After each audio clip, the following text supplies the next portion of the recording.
Well, hello everybody. Mr. Tortuga, Care, Andy, Kiddo.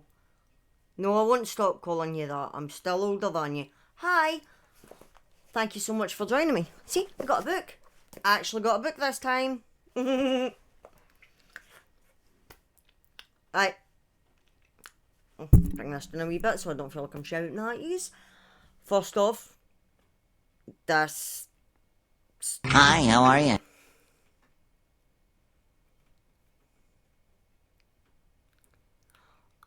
Andy, that is mean. And hi, Wraith. I'm good, thanks. I love that SpongeBob sound alert. Really doesn't tie in with the theme of the Sunday night stream, but what the hey, why not? Nothing else about me's normal, so why should that be? Right, so, public service announcement. This, like last week's story, is not suitable for the squeamish, okay? Viewer discretion is advised. Thank you very much, Mr. Modman. My God, my speech is gone. Already. That's just what I need for a Just Chatting stream, right? Yes, most definitely. I probably should start putting that in the title.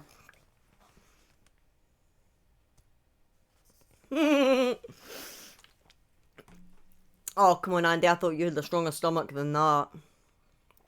Right, so, after last week's stream... I'm moving that mic around, it's right in my face. I'm feeling like his link comes fleeing down to meet me. As you can probably see, I moved the camera as well for this stream. So,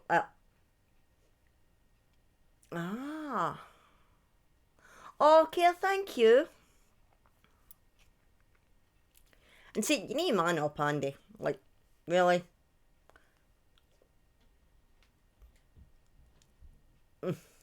So, yeah. Soon as I got off of my stream last Sunday, my phone went. It was, there she's there, right there, Angel D, who happens to be my baby sister. She phoned me because her husband had a story for me, and it's one that I'd never heard about.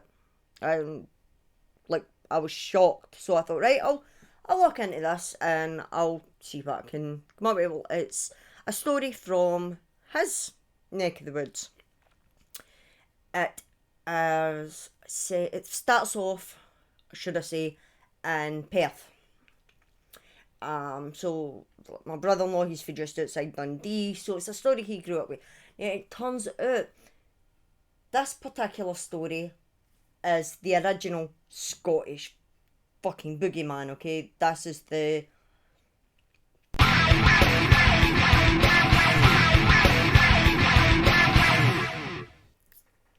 Jazz229, thank you very much for the follow. I'm assuming that is my mum. And just gone by the name. Right, so, yeah. This is the original Scottish boogeyman this story is about. Now, I'd never heard of this story. I'd never heard any of this, so really made for some... Yeah, I thought that was mum. Made for some interesting just before bedtime reading. I really should stop researching before I go to bed, but never mind. So, yeah. So, wee bit of background. This story actually starts off earlier than last week's. This story starts off in 1340. My office light just switched to red. Did I miss something?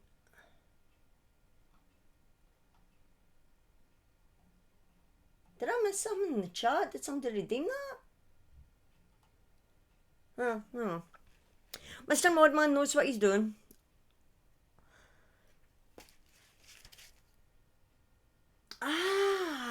Okay, right, well that makes sense. Yeah, actually the red light does work with this particular theme. So, yeah, starts off in 1340. Now, couple of decades after the Battle of Bannockburn, Scotland was in a really, really bad place. We had the English were trying to take over, They couldn't kill us off, so they decided to try and starve us out.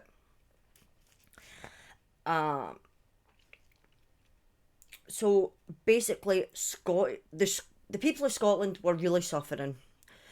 They were starving, essentially. We had nothing. Like, what little bodies we did have that had survived being away fighting were coming back to their crops failing. I really need to get my nails done. I also need to stop getting distracted. They were coming back, their crops were failing, their herds were dying, they had nothing, right? So Scotland, the start of this story, was in a really bad place. So that's the background done. So tonight's story is about a man by the name of, or went by the name of Christy of the Cleek. Again, never heard of this man before. Now, his real name, I've got a couple of different names for it, and his surname was definitely Christy. But his first name was either Andrew or Arthur.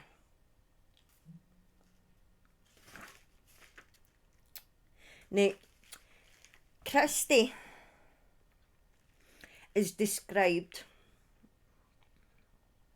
as a strong, hardy man. Right? So, it's big built, hefty kind of fella. But he's also quite, from what I can gather, he's a natural born leader. He's able to take command of a situation. He was able to step up where others couldn't when folk were struggling. So, Christy, whether it be Andrew or Arthur, still not 100% sure. Like I said, I wasn't familiar with the story. And reports vary on that one. But it was one of the two. It was either Andrew or Arthur, but we'll just go with Christy. He was originally from Perth and he was a butcher to trade. I think you might know where this story's going to end up. No, I don't think it was you, Andy. I certainly didn't hear reports of a blue man bun. So it's very doubtful when it was you. Still say you should dye it pink, but never mind. So, Christy, during the famine, he joined a group of scavengers in the foothills of the Grampian Mountains. Now, for anyone that doesn't know, sorry, I'm reading. The Grampians, it's a mountain range in the Scottish Highlands. It's actually the biggest of 3 mountain ranges in Scotland. See, I'm learning shit all the time here. So, he joined this group. They were scavengers, they were hunters. They would hunt for whatever deer was left, rabbits, pheasant, wolves, whatever they could gather. Now, this group, it was made up of men and women. But food was running low because what earth had been salted, essentially. They'd poisoned it so we couldn't grow crops. So even the wildlife was dying off. So Christy, he stepped up and took charge of this group. He was able to lead them, and quite successfully, by all accounts. But one of the group, a female, died of starvation. Now, I've got an asterisk there. Why? Never mind. I've already covered that. I really suck at taking notes. Right, so a female member of the group actually died of starvation because the food, the wildlife, it was running out. Christy, again, we know where this is going. Being a butcher, put his skills to use. And he provided his companions with a substantial meal.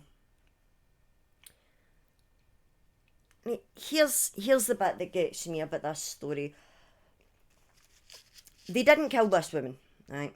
By all accounts, the Christie here is trying to keep this group alive. This woman, she died of starvation. That it was unfortunate. Sorry. Cancel. About that.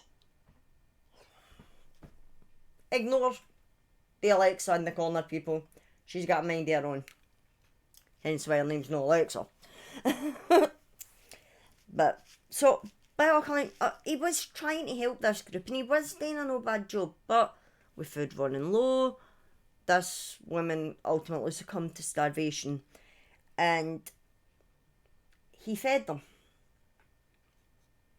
Waste not, want not, I guess, right? She dies, so but the rest live. So you can't fault them for that, I guess. I don't know. But as we learned for last week's story, and the Beanie Brigade in the cave with the 48 incestuous clan members, yeah, human flesh can be quite addictive. So yeah, no surprisingly, the group of scavengers that Christie was in charge of, yeah, they developed quite a taste for it.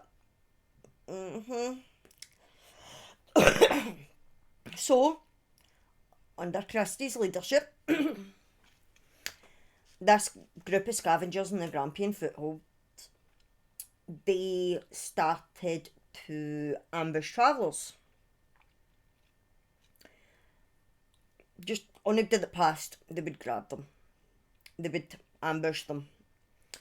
And they would not only eat them, but also their horses. So, I mean, they've got a varied diet, I guess. I mean, some countries still eat horse. And then there was a whole horse meat in the burger Tesco scandal here a couple of years ago. So, yeah, I don't know. But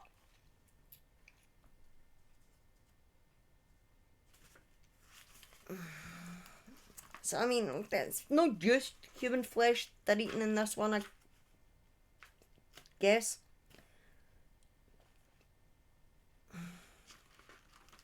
Right.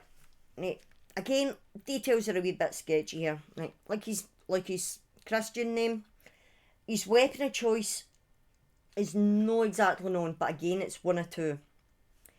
It was either an iron hook on a rod or a hook on a rope that he would basically just throw. Yeah, guess like lasso type thing. And he would use that to grab them and pull them down for their horses. Now, the hook, I know, right? Don't worry, I will eventually start doing stories where people aren't eating people.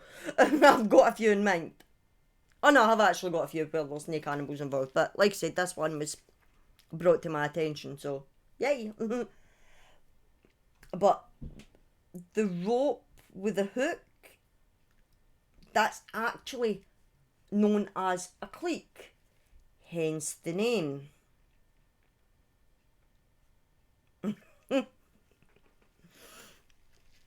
Don't worry, when I get into the Picts and the Celts and stuff like that, there's a lot of people eating. We're not going to be short of people eating, don't worry. So, yeah, they had the big iron meat hook on a rope that you lassoed and catch, but that's actually known as a cleek, so it's probably that as his weapon of choice. Hence the name, Christie of the Cleek. Now, he would use that to catch the riders off guard, pull them clean off their mount. Now, it's said that some 30 plus victims died by this method alone. There may have been more, we don't know. But we know that there was at least 30. Now, here's where you stop feeling sorry for them. Now, it's said that after they'd killed somebody, the group would sing and dance over their victims' bodies. Like some kind of weird, morbid celebration, I guess. It's almost ritualistic in its design. It's weird. Anyone not joining in the celebration would be killed. Yes, Wraith. Yes, you do. So, yeah, kind of don't feel so sorry for them now, you know? I mean, yeah, it sucks that they're having to resort to this. I know, right? Trust me, it gets worse. So, Christie, although he did start off leading this group and helping them to not so much flourish but survive, they respected him because he was a strong character and he was a strong man and he was helping this group to survive.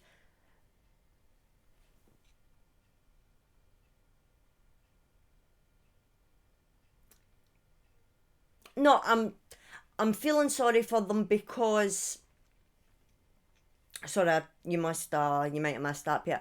To start off with, they were purely hunting wildlife, but there was no wildlife to hunt, and one of their members died of starvation, and that's when they started eating people because they started off eating. But feeling sorry for them because it wasn't their fault that they ended up resorting to cannibalism to an extent. The singing and dancing over the victims, that kind of takes it too far.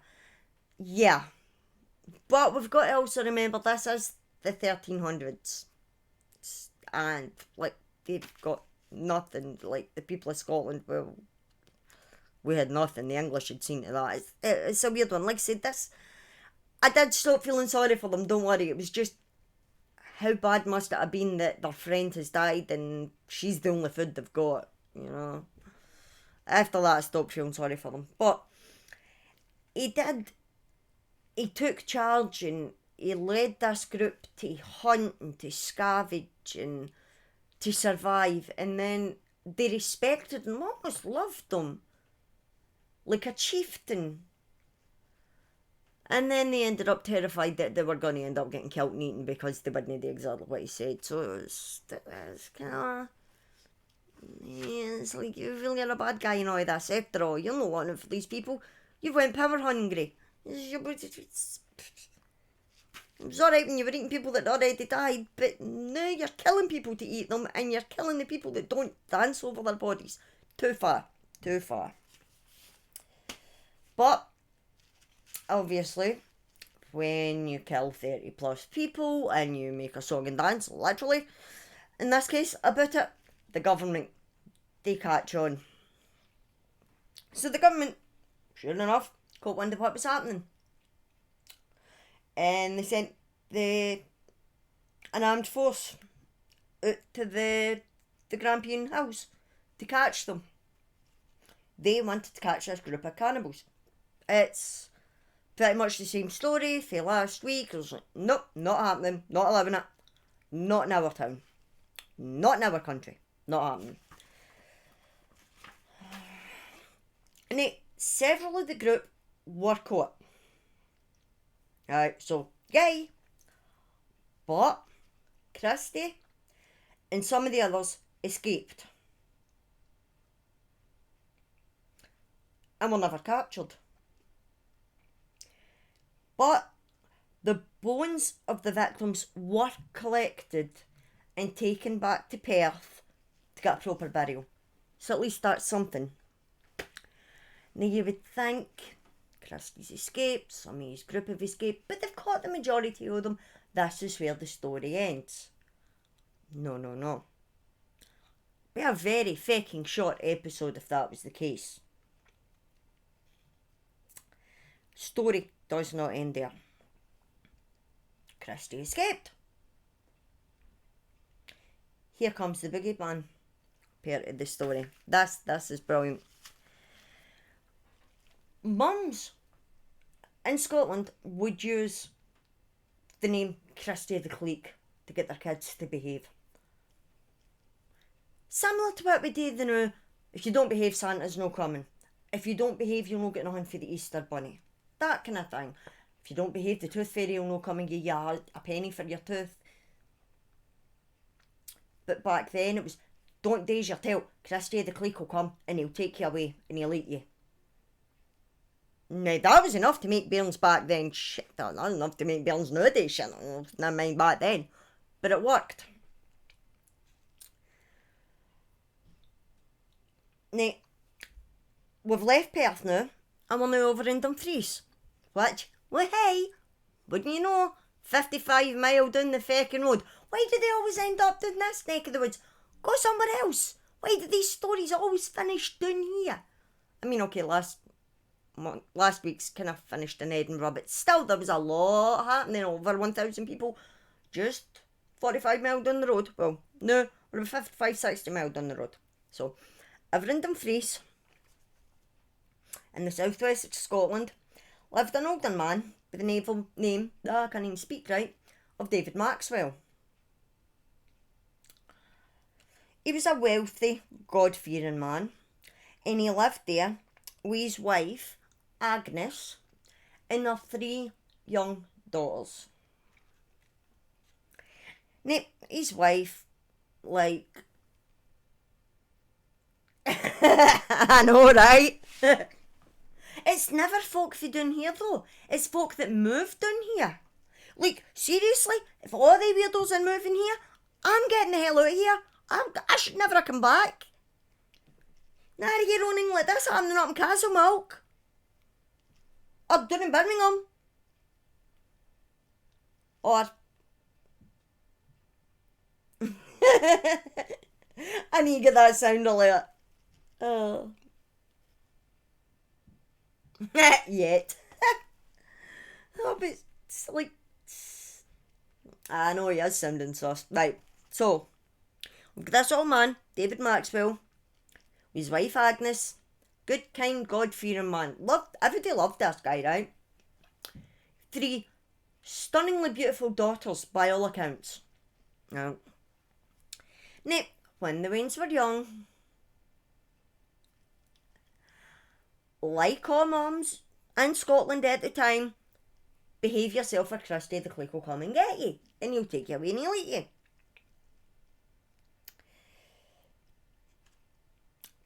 But she done that once in front of her husband. And the mere mention of Christie the Cleek's name, it caused so much distress. So, naturally, the wife asked, why?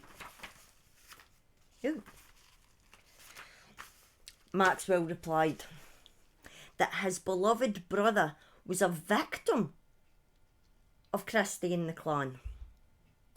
And with this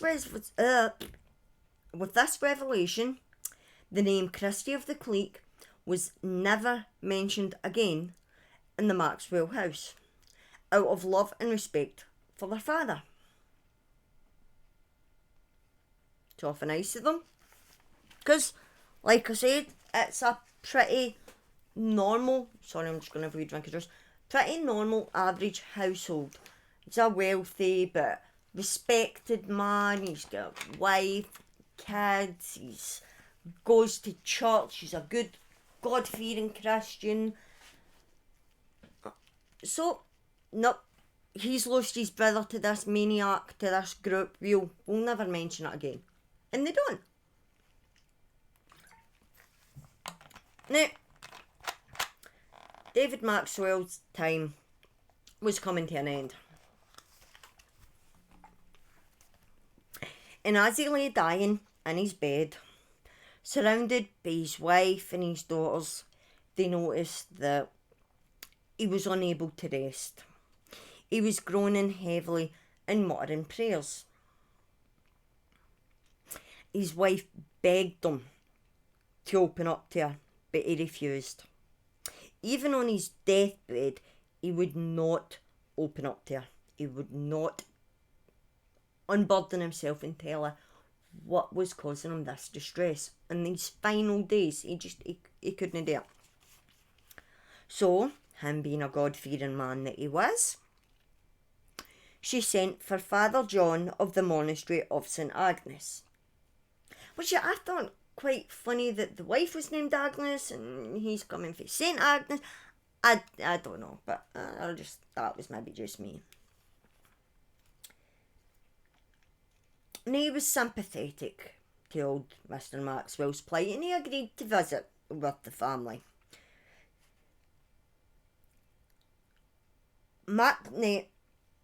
Maxwell confided in this priest, this Father John, that he was worried about his wife and his daughters, who, like I said, were said to be very beautiful. He was worried who would take care of them once he'd passed.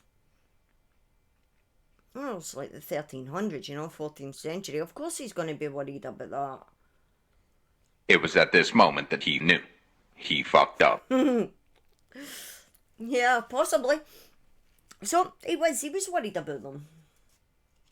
Who would look after them? Because the women folk, they weren't expected to date anything back then. I don't know why. It's odd to me, but what the hey, right? I mean, nowadays you probably wouldn't get a second thought. The woman would go and get a job, so would the lassies, but it's... Now, the priest suggested a family member step in and care for the women. And the following conversation is a transcript of the conversation that took place after the priest suggested that a family member were to step in and take care of the women folk. Because, they couldn't take care of themselves. All the world of views just, I can't hate Disney.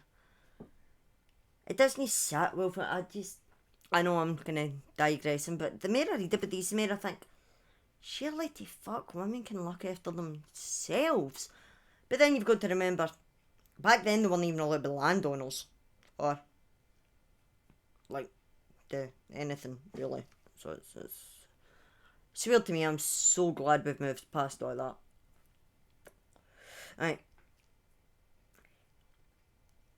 Yeah, and I've got to apologise. I've written this the way I found it.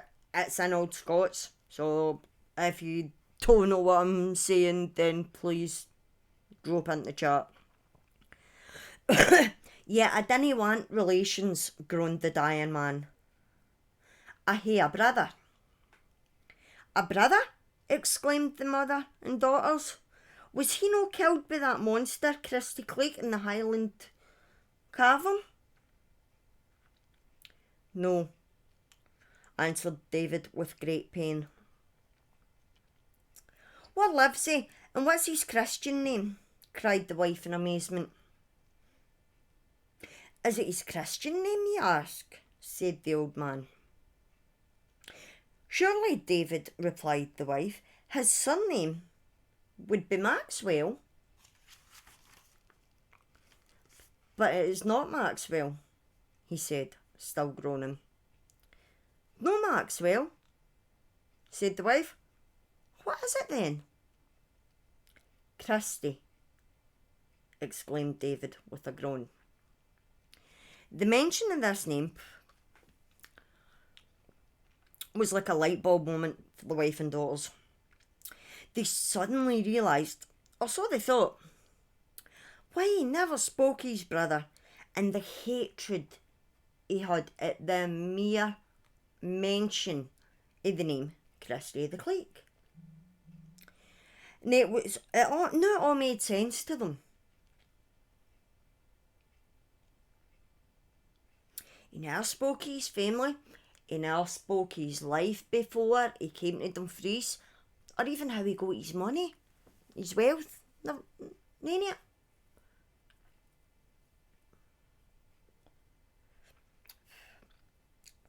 So they gathered by his bedside to comfort the dying man, who had carried this shame for so long, and to reaffirm their love for him, as he is a good man, who's not to blame for having a bad brother. Just fair enough. This brother, David, said the wife, I fear is little worthy of your friendship, and the change of your name is doubtless the consequence of a virtuous shame o' the connection. But can it be possible that he is that man with the mountain cavern, whose name terrifies the bairns of Scotland? And it makes even the witches of the glen raise their bony hands in wonder and execration. Tell us, David, freely, if this is the burden which possesses ye heavily in your mind. Your wife and doctors will think nae less of you for having been unfortunate, and consolation is never so useful as when it is applied to the grief that is no longer a secret. The surgeon's skill is of little avail when the disease is unknown. I quite like that. I'd never heard that before until this. This speech, containing apparently the fatal secret, provided a great effect upon the bedridden man. He rolled from side to side and sawed the air with his sinewy hands, like one in a state of madness. We were speaking of guardians for my doctors, he said at last. And I said that I had a brother whose name is Christy. You promised me consolation. Is this your comfort to a dying man? For 20 years I have hated the mention of that dreadful name, and now, when I'm on my deathbed, speaking of curators for my bairns, you rack my ears by telling me I'm the brother of Christy Cleek. Would Christy Cleek be a suitable guardian for my doctors? Speak, Agnes. Say if you think Christy Cleek would take care of their bodies and their God as well as he tended the victims of the Highland caves. Man's got a point. Would he suggest a brother if the brother had caused all that?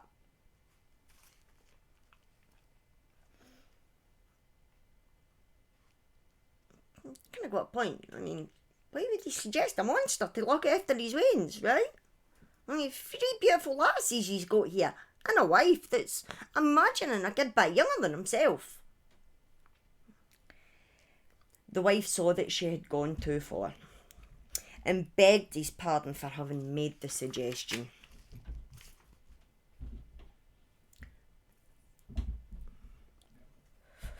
Will you forgive me, David? Said she, for the remark. I had done you a great injustice. For how is it possible to conceive that sae good a man could be so nearly related to a monster? But you had to explain to me the change of name. How have you and your brother different surnames? A valid question. But that being said, with a surname like Christy, would you not change it? I ken I would.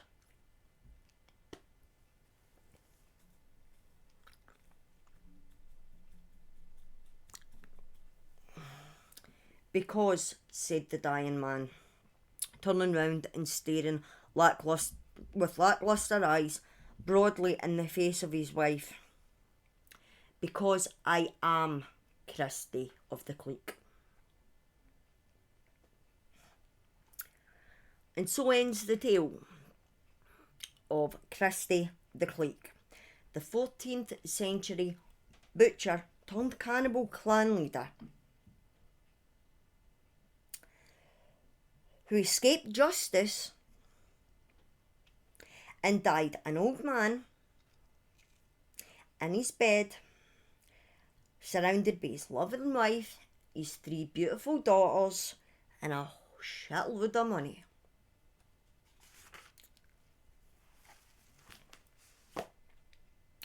There we have it, ladies and gentlemen.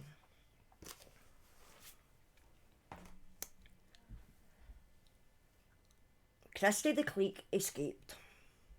and became a boogeyman. A monster to scare bairns into doing as they were told. And he died, safe and warm in his bed, a very well-loved, rich man with 3 beautiful daughters.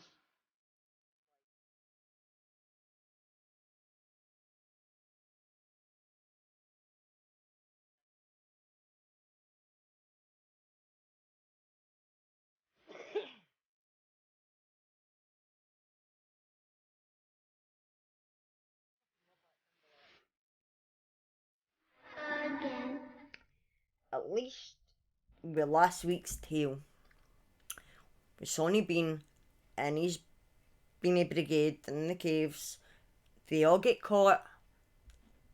They were all well, the one they tried. They were all executed in Edinburgh town. Only some of Christy the Clake's crew were captured. Don't know whatever happened to the rest of them, but I'm assuming they went back into society and lived happy, fruitful lives, the same as Christy. Yeah.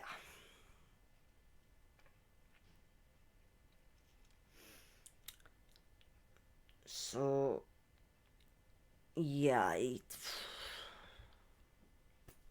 I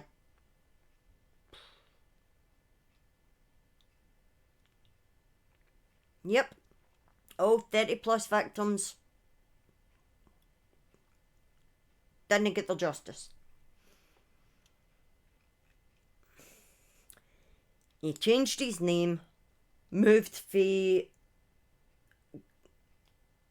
the Grampian caves, the hills, down to Dumfries, and died an old man. Lived his life. He was rich, he was powerful, he was well known, well loved, doting wife, beautiful daughters, a priest on call. I knew he would be.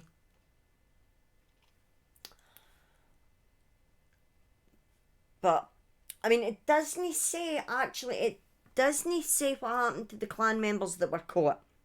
But I'm assuming that they go a similar end to Sonny Bean and his Beanie Brigade. I'm just continuing to name them that for now because it just rolls off the tongue, you know, the Beanie Brigade. I actually collect Beanie Babies, which is weird because I named them Beanie Babies, or the inbred Beanie Babies in the cave. So I'm hoping that at least the cannibals, the clan members that were caught, they receive, rat Beanie Babies. I'm hoping that they received the similar fate. Okay, maybe not drawn and quartered and burned at the stake, but I'm hoping they were at least sentenced to death for their part. And what happened to these 30-something people? But the fact that so many escaped, and the fact that Christy himself died happy, healthy, lived a normal life after everything he did. He didn't just disappear. He became a prominent figure in Dumfries. Everybody knew who he was. You know, he had staff. He had a wife and kids and 3 beautiful daughters. I mean, where's the justice in that? You know? I mean, yeah, he led these people at the beginning and did a good job to start with because they were dying of starvation, and he banded them together and he helped them, and then they started eating people, and he just walks away and dies some decades later, a frail old man, happy and healthy, and it just like that. it doesn't sit right, I'm not gonna lie. But, yep, as Mr. Modman said, you got any stories, any folklore, I can't even speak tonight, anything you want me to dig up, anything you want me to look into, like I said, it can't be recent, it can't be an ongoing case, not doing it. And it must be set in Scotland, okay? But, I mean, this was a God-fearing man, right? Me, I'm not. But I do know that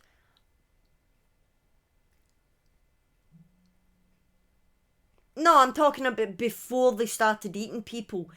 He was rallying them so that they would go out on hunting parties and bring food back and like actual food, like deers and wolves and okay, I mean the whole wolf thing I don't get it, but rabbits and fish and like legitimate food sources before they ran out, and then one woman died because the food ran out and they ate hard, and then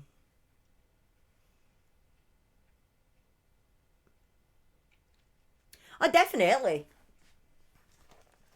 No, definitely. I mean, obviously, I'm sticking to Scotland the new because that's where I am, and there's a lot of dark shit in Scotland, like really. But I'm wanting to do other parts because obviously there's a lot of well-known cases, some really sick, horrible histories. But there's a lot of lesser known cases as well. So, like the night story, I knew none about that. I mean, Sonny Bean, the House of Ice, everybody knows that, right? But not that many people know about Christie the Cleat. I didn't. I'd never heard of him. And I still to wish I'd never did. But I mean, it was an interesting read. I'm glad you're enjoying them, Andy. I mean, I'm enjoying them. The research gets quite dark sometimes, and it's not for everybody. But it's something that I've always enjoyed. I mean, even at school when we were doing history lessons, the darker the stories, the more I was intrigued. And I mean, I'm a fucking god, for God's sake. It's not going to be sunshine and rainbows over here, you know? Seriously, kiddo, if he's got any more, tell him and drop me a line with them, because, I mean, a lot of these stories are getting forgotten as well, because history keeps getting rewritten, and we forget about the bad stuff that happened. We're not allowed to remember the bad stuff, because the bad stuff hurts you. You're not allowed to remember the bad stuff. You only remember the happy.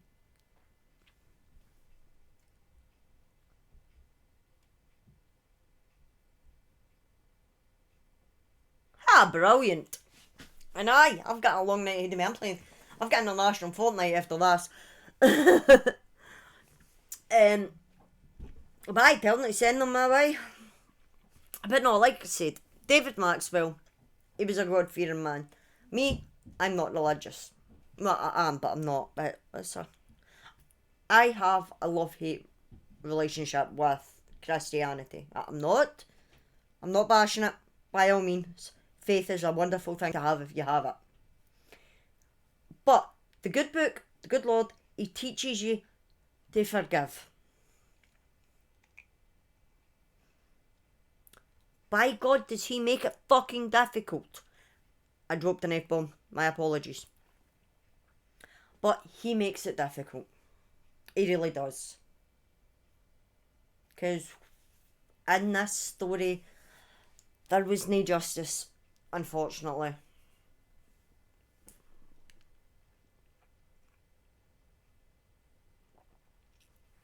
And a lot of these cases, I'm imagining that the further I dig, the deeper I go, the less justice there's gonna be. And it just...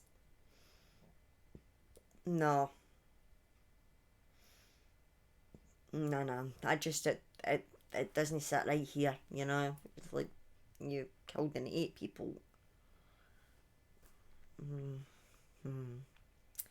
Yeah. Yeah, it's... Yeah. But, yep. I'm loving doing these, and they seem to be...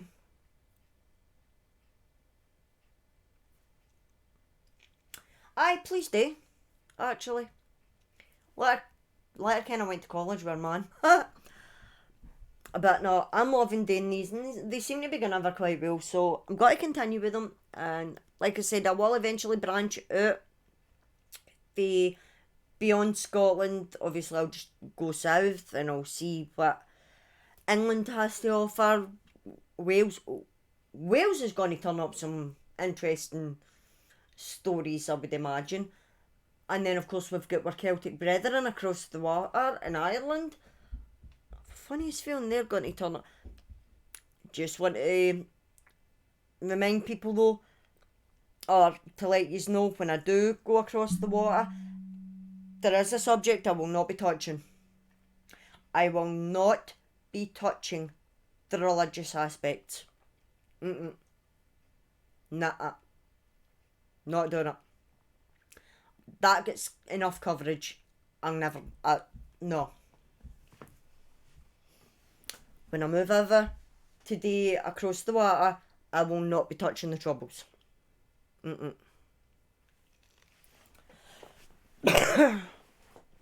Because it doesn't matter what side you're on in that, you're on the wrong side. That's always going to be the case.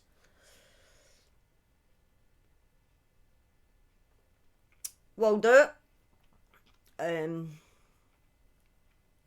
Went on with Scotland for a wee while longer, but then I'm just got to move on the map and then across. I think there's actually one in... Can't remember. I think it's Germany. Could be Holland. Oh. I can't remember if it was Dutch or Deutsche. But there is one for Europe that I definitely, desperately want to do. And there is a story from London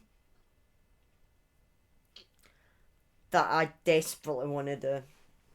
Because there's a particular story, everybody knows it, but I'm going to do it anyway. Yeah, no. Don't think I'll touch, to be honest with you, unless there's something that really piques my interest, I don't think I'll venture over there, because that's pretty much covered. There's a lot of people go to market for that over there, so I don't really see me venturing outside of Europe, to be fair, unless there's a story that really piques my attention. But there is a London story for the 1800s that everybody knows, but I really, really want to do it. There's also a good... I'm working on one just now, but it's going to take a wee while till I can get to the bottom of it, because I'm hitting brick walls, so you need to bear with me for that one. But I have got a couple. I'm not 100% set on what I'm doing next Sunday. I'll be back at the regular time, 8 p.m. I was up visiting family this evening, so I'd pushed everything back an hour. But everything will be back to normal time, 8 p.m. next week. Or 8 p.m. Greenwich Mean Time. So that'll be 3 for UK. See, I got this. But I'm kind of going back and forth between a couple of stories that I want to do now. One, I know, and I've actually got a unique insight into. And the other one is totally new to me. But the one that I know is well known. But like I said,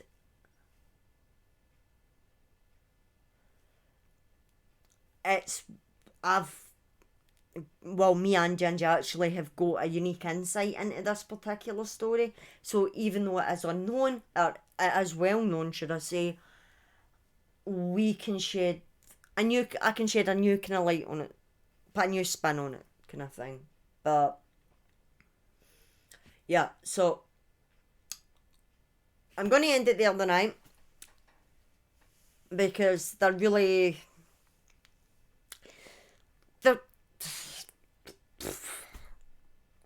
justice is a joke. Okay, where the hell was Lady Karma when we needed her there? Like, kill and eat all these people. Kill. Ginger, I'm gonna come up there and boot you in the nuts.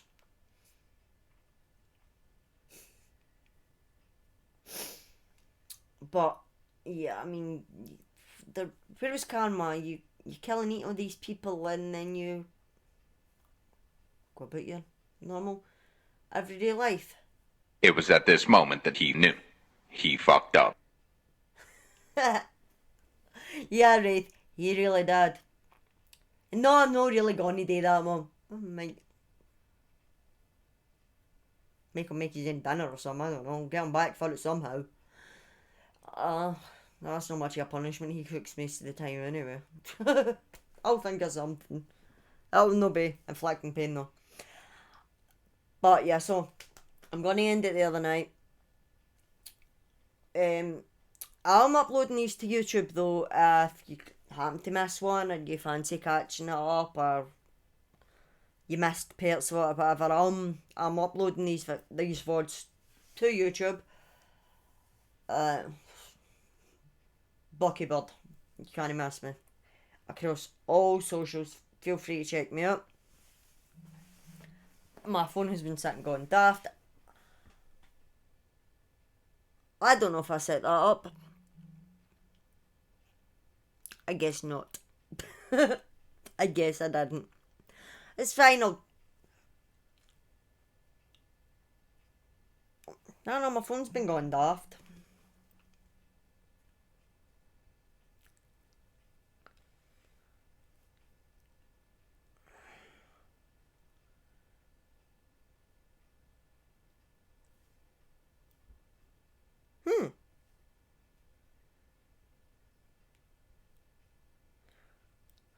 There we go. Right, so I'm going to end it there for this evening. But I will be back at a slightly earlier time, 8 PM next week. 8 PM Greenwich Mean Time. I need to keep remembering to say that. Thank you, Mr. Modman. Link to the YouTube's in the chat. Andy, I'll catch you in Fortnite in half an hour, my dear. Right, everybody else, I will be back on Tuesday for Metal and Mayhem if that's your thing. If not, I will see you all again next Sunday for another Scotland the Grave. Until then, look after each other. And, I need to keep remembering to move my camera. Bye bye now.